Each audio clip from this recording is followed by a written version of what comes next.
লিমানিল মুলকুল ইয়াউম লিল্লাহিল ওয়াহিদিল কাহ্হার। আমার আল্লাহ এত রাগ নিয়ে আওয়াজটা দিবেন যে আওয়াজে হাসরের ময়দানটা থরথর করে কেঁপে উঠবে। নবীদের কোনো গুনাহ নাই, তারাও কান্না শুরু করবেন আর বলবেন আল্লাহ আমার কি উপায় হবে। উম্মতেরা পাগলের মতো দৌড়াদৌড়ি করবে, কেউ সুপারিশ করবে না। নবী বলেন, ও নবী বয়ান করেছেন জাহান্নাম এমন ভাবে চিৎকার দিবে, কেউ জাহান্নামকে ধরে রাখতে পারবে না। আল্লাহ পাক রব্বুল আলামিন জাহান্নামকে বলবে অপেক্ষা কর, বিচারটা শেষ করিয়া গুনাহগার গুলো তোর পেটে ঢুকায় দে, অপেক্ষা কর। জাহান্নাম একটু দাঁড়াবে না। জাহান্নামের আওয়াজে আবার আমার নবী আল্লাহর সামনে সিজদায় পড়ে কান্না করবে।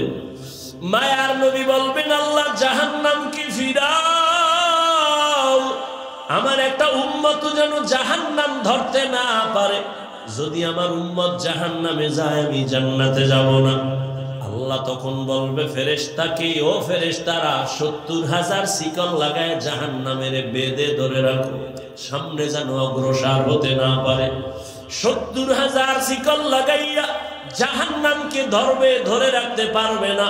আবার এক একটা শিকলের গোড়ায় ৭০,০০০ ফেরেশতা ধইরা রাখতে যখন পারে না, ওদিকে নবীও কান্না করেন উম্মতের মায়ায় পড়িয়া।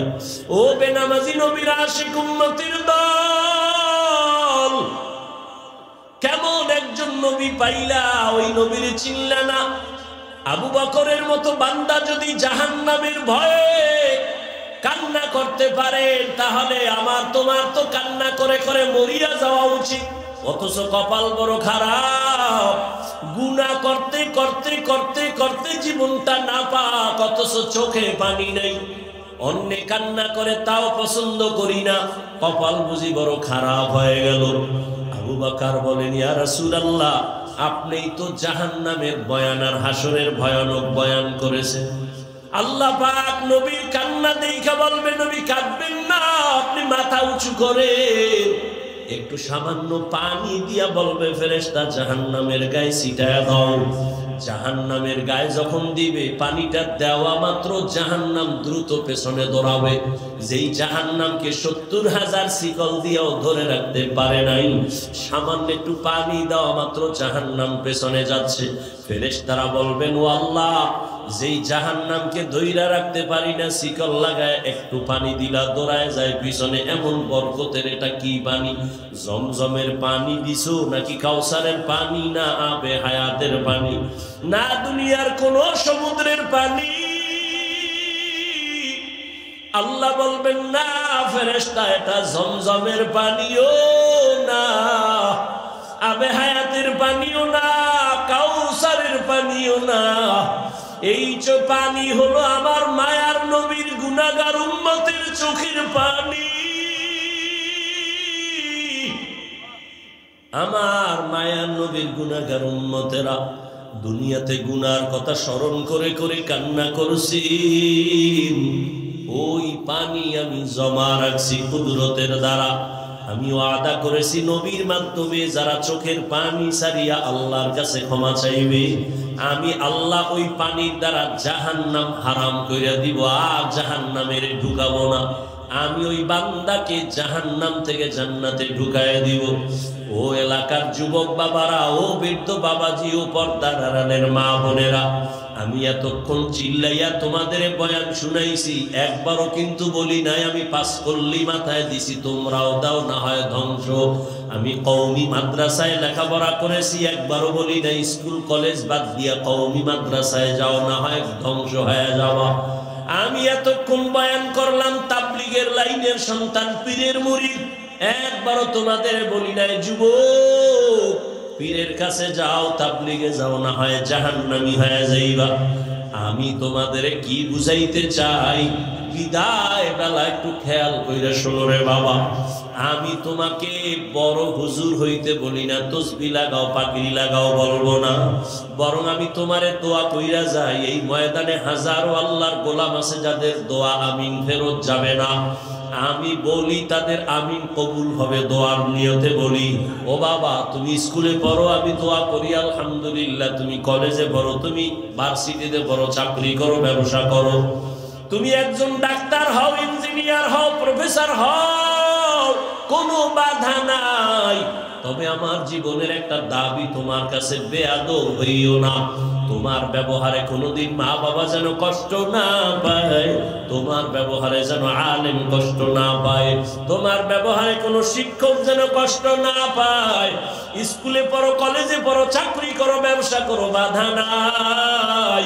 ও যুবক, তোমার মতো কত যুবক তাকায় দেখো, স্কুলে কলেজে ভার্সিটিতে পড়িয়াও নামাজ ছাড়ে না, আছে না নাই বলো?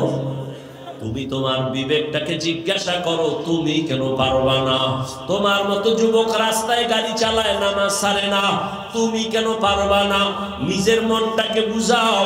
কুত্তা শুয়ারের আল্লাহ আকল দেয় না ভালো মন্দ যাচাই করার। আল্লাহ মানুষ হিসাবে তোমাকে আল্লাহ জ্ঞান দান করেছেন, তুমি কেন নামাজ পড়তে পারো না রে বাবা? মনে মনে কি ভাবতেছো কোরআন মিথ্যা? একটা প্রমাণ এখন দাও, আমি এখন দাড়ি কেটে ফেলবো, প্যান্ট শার্ট টাই লাগায় রাস্তায় নাচ গান করবো, আর আল্লাহর কথা বলবো না।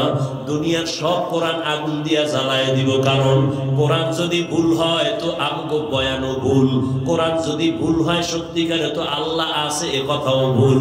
কোরআন যদি ভুল প্রমাণ করতে পারো, কিয়ামত হবে, জান্নাত হবে, সব ভুল। কিন্তু তুমি কেন?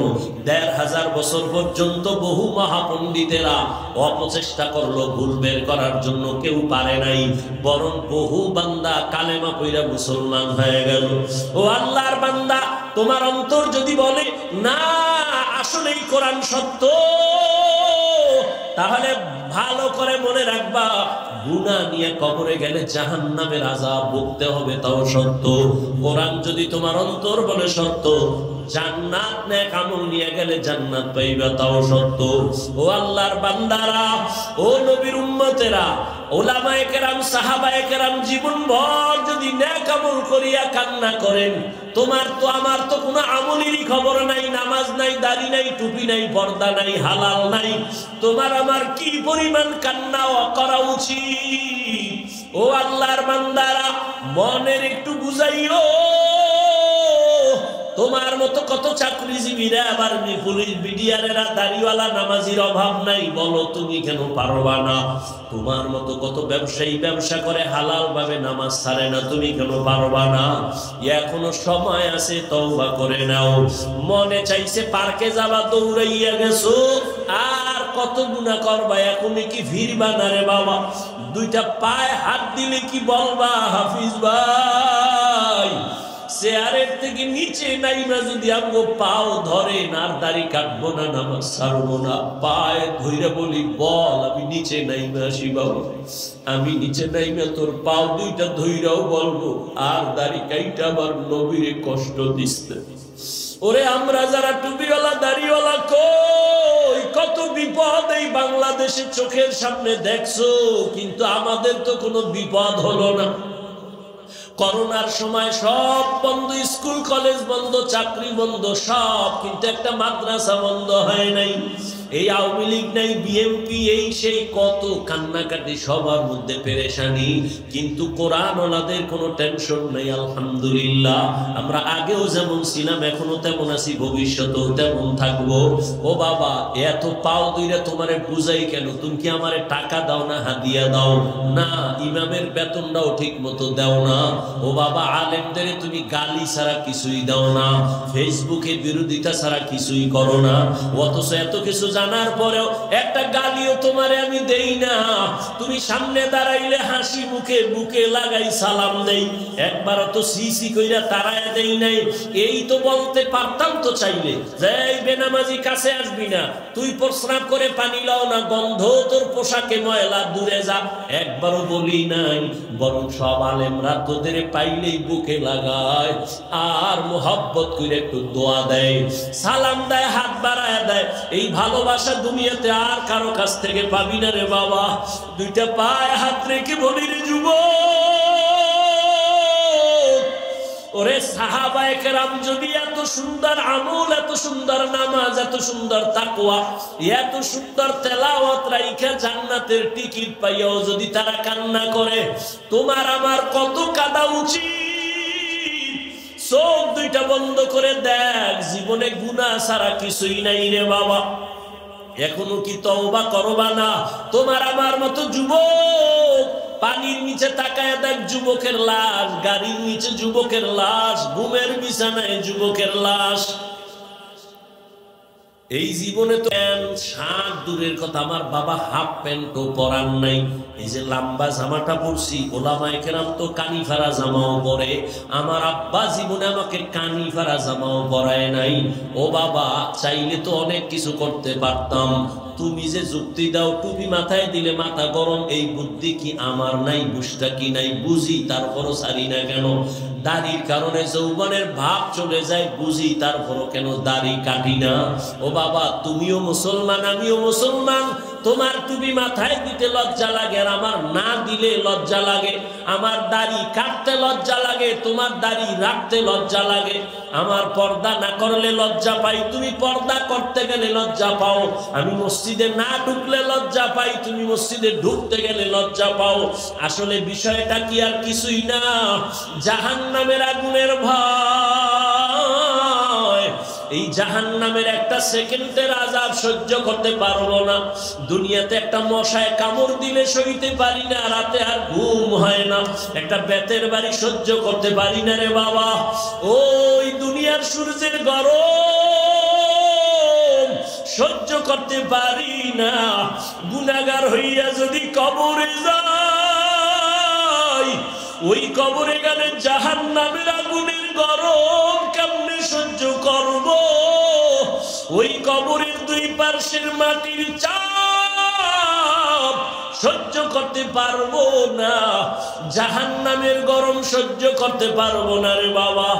ও যুবক বাবারা, ও পর্দার আড়ালের মা বোনেরা, আপনাদের মতো কত মা বোন এখনো আছে পর্দা করে, স্বামীর মাল হেফাজত করে, মোবাইলে চরিত্র নষ্ট করে না। ও মা, স্বামীর মাল হেফাজত করে, সন্তানগুলো দিনদার বানাবার চেষ্টা করে। ও পর্দার আড়ালের আম্মা জানেরা, সন্তানটাকে ডাক্তার বানাইয়েন, ইঞ্জিনিয়ার বানাবেন, বাধা নাই, তবে বেয়াদব বানাবেন না। সন্তানের আচরণে যেন কোনোদিন মা বাবা কষ্ট না পায়, আলেম কষ্ট না পায়, শিক্ষকেরা কষ্ট না পায়। ও যুবক, এখনো কি জাহান্নামের আগুন থেকে ফিরবা না রে বাবা? আল্লাহর নবী সামনে আবু বকর দাঁড়ায় কান্না করেন, ইয়া রাসূলুল্লাহ, কিয়ামতের ময়দানে কি উপায় হবে আমার? হাসরের ময়দানে আল্লাহ যদি বলে, আবু বকর, তোমার জিন্দেগীর সব আমল আমার কাছে পছন্দ হয় নাই, তখন আমার উপায় কি হবে? আমার হাতে তো জাহান্নামের হ্যান্ডকাপ লেগে যাবে। ওই জাহান্নাম যে কত ভয়ঙ্কর, কিয়ামতের ময়দানে আমার আল্লাহ গুনাহগারদের ব্যাপারে বলবে, ওয়ামতাজুল ইয়াউমা আইয়ুহাল মুজরিমুন, ও গুনাহগারেরা, তোরা নেককারদের থেকে আলাদা হয়ে যা। ফেরেশতারা যারা নেক আমলওয়ালাদের ডাইনে দাঁড় করাও, আর গুনাহগারদের আলাদা কইরা দাও। আমি ডান হাতে আমলনামা দিব যারা নেক আমলওয়ালা, যাদের ডান হাতে নেক আমল দিবে আল্লাহর বান্দারা বিনা হিসাবে জান্নাতে যাবে। আর যারা গুনাহ নিয়ে দাঁড়াবে, আল্লাহ বলবে ওদের বাম হাতে আমলনামা দিব, তবে আমি সোজা হাতে দিব না। আল্লাহ তখন এতটা রাগ হইয়া একটা আওয়াজ দিবেন, এ ফেরেশতা, এই বেঈমান নাফরমান, আমার দেওয়া পানি, আমার দেওয়া সূর্যের আলো, আমার দেওয়া চাঁদের আলো, আমার দেওয়া জমিনের ফসল, গাছের ফল খাইলো, আমার হুকুম মতো চলে নাই, এর সোজা হাতে আমলনামা দেওয়া হবে না। আল্লাহ বলবেন, ফেরেশতা, এই নাফরমানের বুকের মাঝে ছিদ্র কর, বুকের মাঝে ছিদ্র করিয়া বাম হাতটা বুকের ভেতর দিয়া ঢুকাইয়া পিঠের থেকে বের করো। সাথে সাথে ফেরেশতারা ওই নাফরমান গুনাহগারের বুকের মাঝে ছিদ্র করিয়া বাম হাতটা পাকা কইরা ঢুকাইয়া পিঠের থেকে থেকে হাতটা বের করিয়া ফেলবে, আমার আল্লাহ তখন পেছনের হাতে আমলনামা দিয়া বলবেন, ইকরা কিতাবাকা কাফা বিনাফসিকাল ইয়াউমা আলাইকা হাসিবা। এই নাফরমান, দেখ তোর আমলনামায় জীবনে কোথায় কয়টা গুনাহ করেছো, হিসাবটা নিজেই মিলায় নে। ফেরেশতারা বলবে, আল্লাহ পেছনে আমলনামা, চেহারাটা সামনে পড়বে কেমনে দেখে না। আল্লাহ আবার রাগান্বিত হয়ে বলবে, ও ফেরেশতা, নাফরমানের ঘাড় ধইরা মোচড় দাও, ঘাটটা ধইরা মোচড় দিয়া পেছন দিকে ফিরাও। ওরে জাহান্নামের ভয় যদি অন্তরে থাকে, আমার নবী বলেন, জাহান্নামের বয়ান যখন শুনো, আওয়াজ পাইলে দুই ফোঁটা চোখের পানি ছাড়িয়া কান্না করিও। ও বাবারা, তোমার আমার চোখে পানি নাই কেন? একমাত্র কারণ, গুনার কারণে দিলটা পাথর হয়ে গেছে, এই কারণে চোখে পানি আসে না। অথচ জাহান্নামের আযাবের ভয়, আল্লাহর কোরআন বলে পাথর কান্না করে জাহান্নামের আযাবের ভয়। ওই পাথরের থেকেও কি তোমার কলবটা শক্ত? এত গুনাহ করছো, মালিকের আদালতে কেমনে দাঁড়াইবা? এখনো কি তওবা করবা না রে যুবক? ওরে মা বাবার দোয়া নিয়ে সামনে আগাও, মনে মনে তওবা করো, আর বলো আমার আল্লাহকে বলতে থাকো গোপনে, মনে মনে আমার আল্লাহকে ডাকো আর বলো, হে আল্লাহ, এই বৈলরের ময়দানে তাকাইয়া দেখো, মনে হয় আমার মতো গুনাহগার কেউ নাই। গুনার কারণে আমার হাত না পাক, আমার চোখ না পাক, আমার জিহ্বা না পাক, আমার অন্তর না পাক। আমার গুনার খবর আমার মা জানে না, ভাই জানে না, বোনেরা জানে না, আপন বন্ধুরা জানে না। জীবনে কত গুনাহ করলাম, হাতের দ্বারা, চোখের দ্বারা, জবানের দ্বারা। ওই গুনার খবর যদি আমার মা বাবা, ভাই বোন, আপনজন জানতো, কেউ আমারে ভালো জানতো না। আল্লাহ কত দয়ার মালিক, এত গুনাহ করার পরেও আমার আল্লাহ রাগ করিয়া তোমার আমার জন্য খানা বন্ধ করেন নাই, পানি বন্ধ করেন নাই, বরং আমার আল্লাহ মায়ার রহমতের দরজা দিয়ে ডাকে আর বলে, আয় আয় আয়, কই যাইতেছো?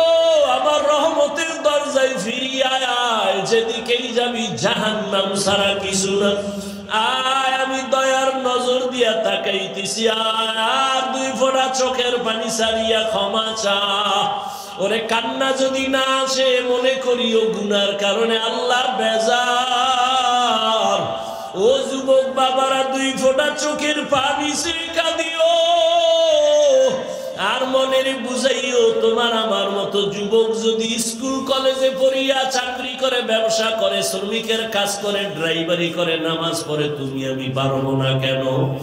এখনো যদি তওবার নিয়ত থাকে, আর গুনাহ করিও না রে বাবা। পায়ে হাত রেখে বলি, মা বাবার বরদোয়া নিও না, ওলামায়ে কেরামের দোয়া নিয়া, মুরব্বীদের শিক্ষকের দোয়া নিয়া 5 বেলার নামাজ পড়ো, লেখাপড়া করো, মোবাইলে গুনাহ ছাড়ো। ঘুমের ঘরে যদি আজরাইল আইসা দেখে তুমি বিছানায় শুয়া শুয়া গানের তার কানে লাগাইয়া শুয়া রইছো, আজরাইল যখন চলে আসবে, আরে বেনামাজি গুনাহগারের যে কি উপায় হবে? ওরে গুনাহগারেরা আজরাইলকে দেখা ভয় পায়া যাবে, চক্ষু উল্টাইয়া যাবে। ও আল্লাহর বান্দারা, মিথ্যা মনে করিও না, বরং সত্য ভাইবা দুই ফোঁটা চোখের পানি ছাড়িয়া তওবা করো। মরিয়া গেলেও যাবা, আর নামাজ ছাড়বা না, দাড়ি কাটবা না, বেপরদায় চলবা না, মা বাবার সাথে বেয়াদবি করবা না। তওবা করার মতো যদি অন্তর কারো তৈরি হয়, মুনাফিকি না থাকে, খাঁটি তওবার নিয়ত যাদের আছে, দুটো হাত আল্লাহকে দেখাইয়া দাও। আয় আল্লাহ, হাতগুলো কবুল করে নেন, তওবা কবুল করে নেন, তওবার উপরে মজবুত হইয়া চলার তৌফিক দান করেন, আমিন। অথচ আল্লাহ ওয়ালা আমাদের পূর্বপুরুষ আকাবিরিন যারা সাহাবায়ে কেরাম, এমনও তো ইতিহাস আছে, একটা মেসওয়াকের আমল দিয়া সফলতা অর্জন করেছেন, বিজয় হয়েছেন। 2 রাকাত নামাজের দ্বারা বাতিল পালিয়ে গেছে, হকের বিজয় হয়েছে। একটা মোনাজাতের দ্বারা বিজয়ের পতাকা উঠছে, বাতিল সব ধ্বংস হয়ে গেছে। শুধু একটা মোনাজাত, 2 রাকাত নামাজ। সিলেটের জমিনে গৌর গোবিন্দের পতনের জন্য তো আন্দোলন করা লাগে নাই, মিছিল করা লাগে নাই। 360 আউলিয়ার কাফেলা, শাহজালাল মুজাররাদি আমিনী রহমাতুল্লাহ আলাইহি তাহাজ্জুদ পড়লেন আর আল্লাহর কাছে কান্নাকাটি করলেন, আর আজান দিলেন ফজরের। আজান দিছেন কে?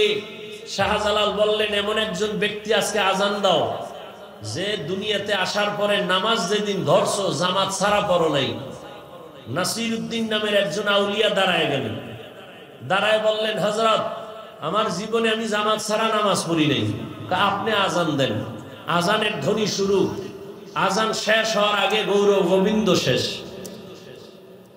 সে আজান তো আছে, আজানের রূহ তো নাই।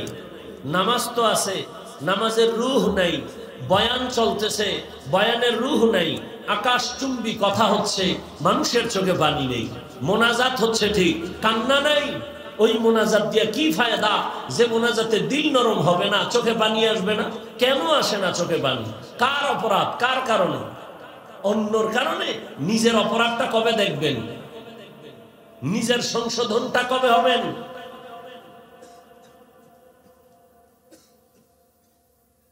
আল্লাহ আমাকে আপনাদের সবাইকে হেদায়েত দান করুন। উলামায়ে কেরাম আলোচনা করেছেন, অত্যন্ত তথ্যবহুল আলোচনা, কোরআন সুন্নাহর আলোকে। ইনশাআল্লাহ আরো 2 দিন করবেন। পেছনে সামনের সমস্ত উলামায়ে কেরামদের কথা উম্মাহকে সহি তরিকায় আমল করার তৌফিক দান করেন। উলামায়ে কেরামের ইজ্জতকে আল্লাহ বেশি বেশি বাড়ায় দেন। এখন আর আওয়াজ নেই, সব বুজুর্গ হয়ে গেছে। যেখানে লাগে হেন আওয়াজ দেয় না, যেখানে লাগে না হেন হুদাও বক বক করবো। উলামায়ে কেরামের ইজ্জতকে আল্লাহ বেশি বেশি বাড়ায় দেন। উলামায়ে কেরামের ইজ্জত বাড়লে উম্মতেরও ইজ্জত বাড়ে। উলামায়ে কেরামের ইজ্জত কমলে উম্মতেরও ইজ্জত কি কমে যায়। কেন? উলামায়ে কেরামের ইজ্জত বাড়বে কেন? কমানোর জন্য গভীর ষড়যন্ত্র চলতেছে। উম্মতের অন্তরে আলেমের প্রতি ঘৃণা কিভাবে জমে সেই প্রতিযোগিতা চলতেছে। বেঈমানরাও এর মধ্যে আছে।